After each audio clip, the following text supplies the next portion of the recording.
We're all interested in lifting heavier and heavier weights, faster than we previously have, and with better and more refined technique. This is a pretty common arc or trajectory for our training progression, and certainly nobody would view that as strange. We usually go through some sort of learning curve, which involves an initial introduction, where we experience the movements and see what we can do. After this, then we usually realize we need to drop down our working weights in order to learn proper technique. This learning stage takes a reasonably long period of time, although it's important to note that we see some athletes spending too long in this refinement period without starting the next phase, but that's a story for another day. We can refer to this as the physical development stage. It's the next stage in the process. When we start learning to squat, pull, press, snatch, or whatever, we're using a set of physical attributes which we've brought with us into the gym first day. In order to get a beginner to stop rounding their back, we don't get them to do a host of back development work. No, we simply cue them to tighten their back and they straighten out their spine. They're using a level of strength and coordination they have previously. We're just basically teaching them how to use it correctly. But the physical development stage, the next one on from this, is what we're concerned with today.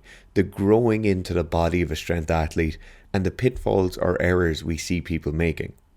Welcome to Sika Psychology and welcome to the Bodyweight Paradox. The issue with bodyweight in sports is that it makes a difference. In many cases, it makes a huge difference. In boxing, judo, wrestling, and almost every combat sport, we see athletes being segregated into weight classes. In horse racing, we see jockeys being weighed with their equipment and weights added as their handicap dictates. And of course, in weightlifting and powerlifting, we see athletes divided into weight classes too. We're going to talk about a number of aspects of body weight, morphology, and the manipulation of both today. And I just want to be clear that these are generalizations. The guidelines and topics discussed will be just that, guidelines, and no individual should feel like any major changes need to come about as a result of this, but it's something to keep in mind. Myself and Owen have coached well over 1,000 strength athletes across multiple domains, and so we're in a somewhat privileged position to see larger scale generalities over time. The first group we're going to talk about is the inverted U curve. Now, this sounds a bit up in the air, it sounds a bit complicated, but the first model of body mass alteration is a peculiar curve we see with athletes and their body weight as they get involved in strength sports initially. It may not apply to you directly, but it is synonymous with the commencement of strength training for many people. Most of us start training with weights with the explicit intention or an auxiliary intention of getting in better shape, gaining some muscles, shedding some fat, and in general just looking better. This is what about 90% of the fitness industry makes its money off. But for those of us who gain an interest in the more technical side of lifting weights, we often start to look towards specialization. Whether it's through specializing in weightlifting or powerlifting or even strongman, generally the move comes with some form of physiological adaptation or needs some form of it. And for these sports, this adaptation means more muscle and more weight generally. So let's bring in Timmy once again, our metaphorical guinea pig. Timmy started going to a gym about 6 months ago. He liked the weight training more than the cardio and the HIIT classes side of things. And now he has a pretty good routine worked out for himself. He starts going down the YouTube rabbit holes and finds Clarence, Lou and the other Avengers of online weightlifting and starts doing some snatch and clean and jerk in the gym. Going on from here, he joins a weightlifting gym or gets a coach and is now specializing in the sport of weightlifting.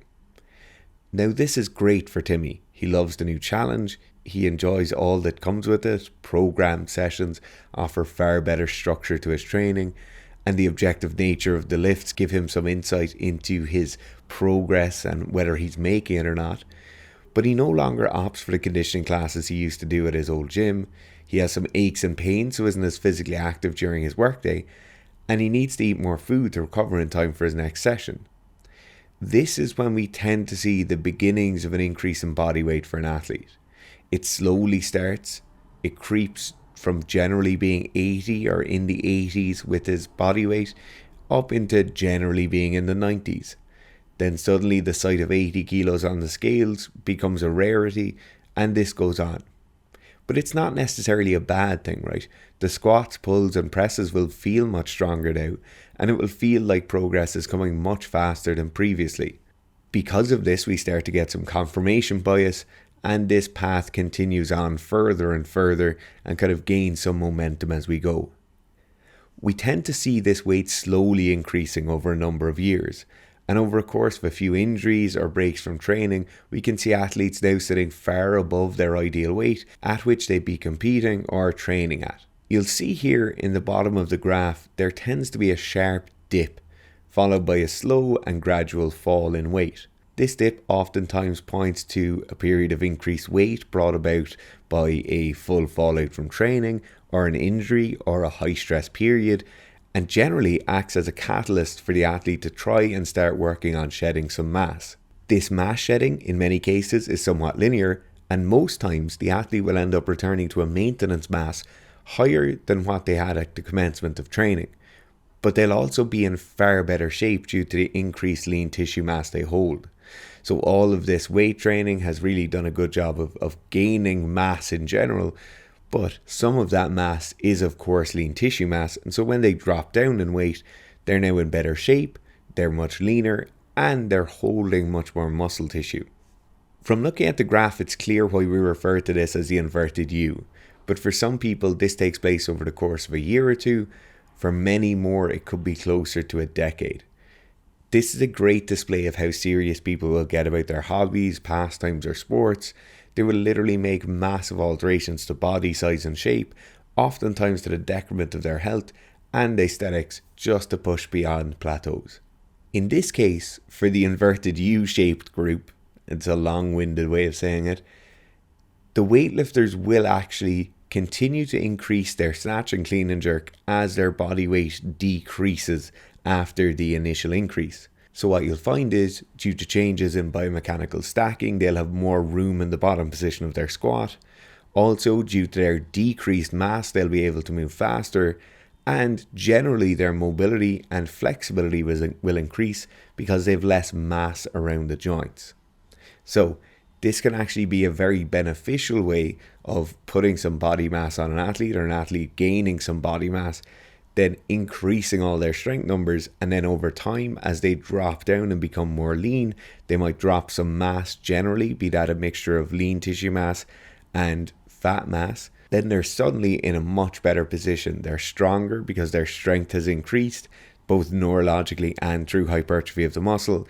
And now they're in a good position where they're able to be lean, they're able to compete in a weight class that suits their body type, and their snatch and clean and jerk will go up because of that. The second group is the hard gainer group. As outlined at the start of this video, body mass is important.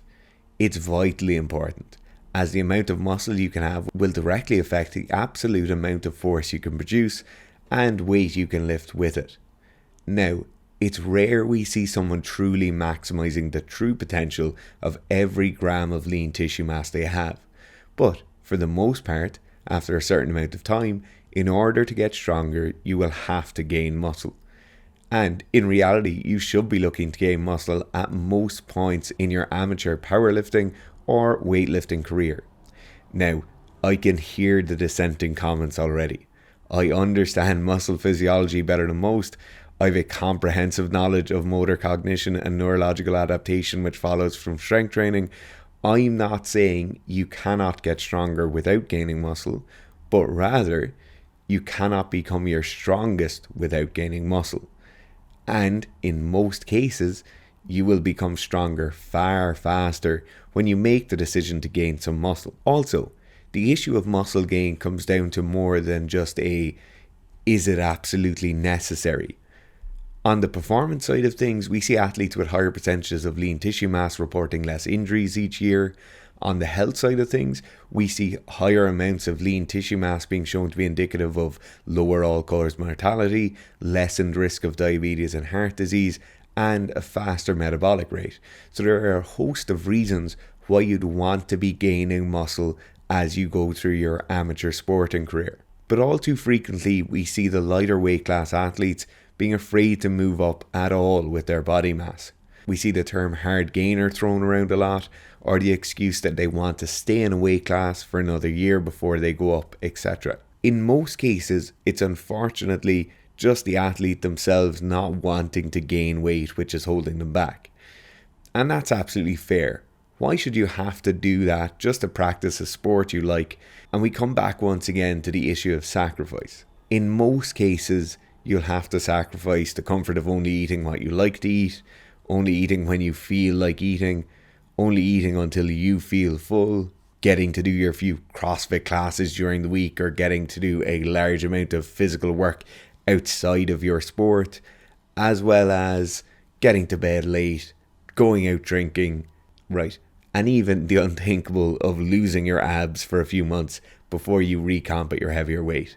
These are things which in many cases must be sacrificed in order to gain muscle in a reasonable period of time. So what should you do if you're in one of these positions?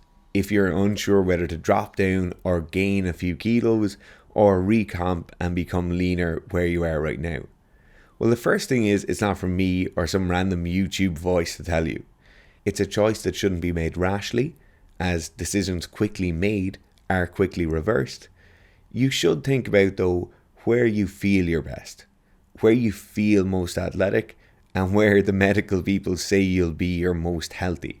Then think about sporting applications, the competitive aspect of which weight class would suit you best, the competitions you have planned for the next 12 months, and very importantly, how gaining or cutting in the interim will affect your ability to train for them. And then, after all that, think about where you're going to next.